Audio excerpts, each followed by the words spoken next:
Bonjour, nous allons voir aujourd'hui une des grandes difficultés que rencontre le médecin, l'épuisement professionnel.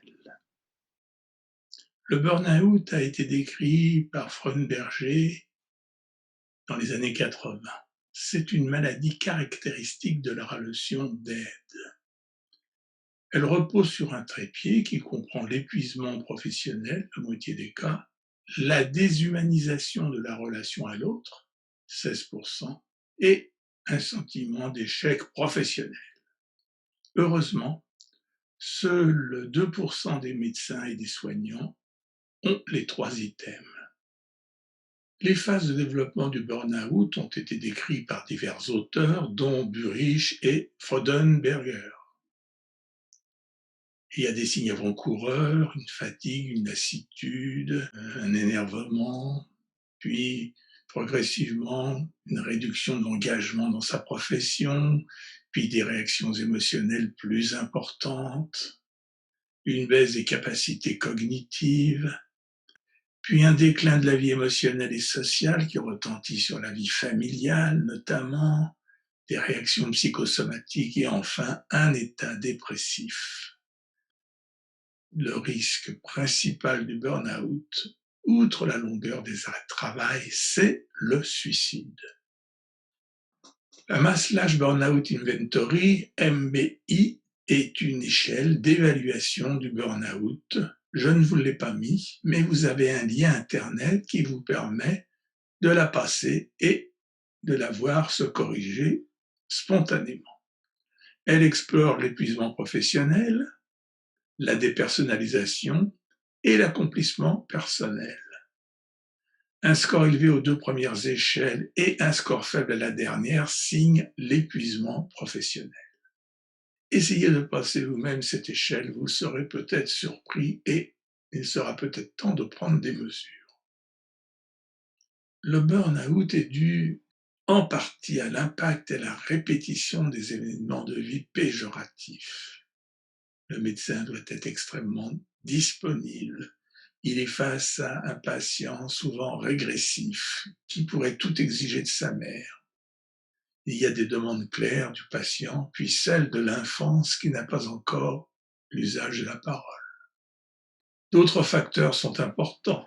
Nous l'avons vu, l'impact et la répétition des événements de vie péjoratifs, l'augmentation des attentes des patients, surrenseignés parfois faussement sur les réseaux sociaux, un volume de travail qui augmente en permanence devant la pénurie des médecins qui s'installent, un manque de sommeil, un risque de poursuite disciplinaire devant l'ordre des médecins ou une juridiction civile, la confrontation à l'impuissance et à la mort en permanence, et l'isolement physique et psycho-affectif.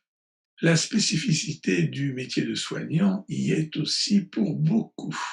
Le soignant est doublement impliqué, d'une part par le vécu des patients et par une identification projective, comme si lui-même prenait cette douleur et ce problème des patients. Il est confronté à une multitude de questions métaphysiques, éthiques, morales, psychologiques, émotionnelles, confronté aussi à la question de la mort, de la maladie, de la souffrance, de l'injustice, de l'inégalité, voire des pulsions interdites, nous l'avons vu dans les conduites sexuelles notamment. Et surtout, le médecin souvent est isolé, il n'ose pas aller consulter un confrère ou un psy, en tout cas dans sa région. Il n'a pas d'espace de parole pour se confier. Le suicide chez les médecins est un problème récurrent, redoutable. Chaque année, une cinquantaine de médecins se suicident. Curieusement, les femmes sont surexposées. Peut-être ont-elles des doubles journées. Les spécialités les plus concernées sont la psychiatrie, la médecine générale et l'anesthésie-réanimation. L'âge moyen serait de 48 ans. Le mode d'exercice influe peu, que l'on travaille seul ou en groupe. Les jeunes médecins sont aussi très exposés au burn-out en raison de leur enthousiasme, en raison d'une suridentification aux patients qui entraîne une dépense d'énergie excessive, surtout qu'ils veulent prendre en charge globalement le patient, souvent sans l'orienter vers un confrère, une association. Et ils se rendent compte que malgré cette dépense, ils ont assez peu de retour et c'est ainsi que s'installe progressivement un burn-out selon les étapes que nous avons vues. Diverses enquêtes ont été menées, celles-ci sur 21 760 000 répondants, des étudiants du premier, second et troisième cycle et des chefs de clinique ou des assistants universitaires.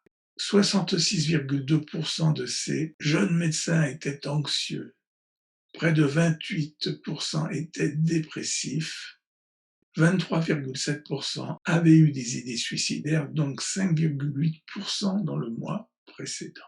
Le risque d'invalidité chez les médecins en exercice et chez les soignants, si l'on prend les statistiques de la CAMF, sont pour 41% des cas des troubles mentaux ou du comportement, pour 12% loin derrière des maladies du système nerveux et les maladies de l'appareil circulatoire.